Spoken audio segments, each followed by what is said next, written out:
ጥለው እየጨፈሩ ነው እንዴ ነክቷል እንዴ ልብሴስ ማዬ ዲዛ ብቻቸው ሊበሉ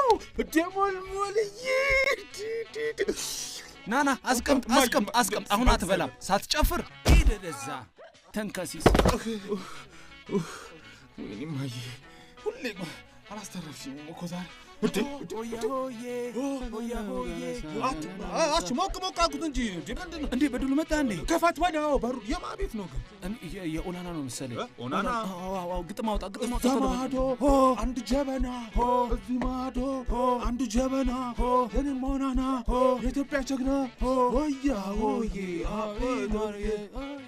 በድሉ ምንድነው ሁሌ እንደዚህ ነው እንደሚሰጠኝ ኧረ በቃ እኔ አንድ ግጥም ሰውጣኝ በቃ አጣ ነው ይሄዳል ምንድን ነው የምትለው አበዛው ሁሌ እንደዚህ ነው ግጥም ያወጣው እኔ የነገርኩኝ ሰው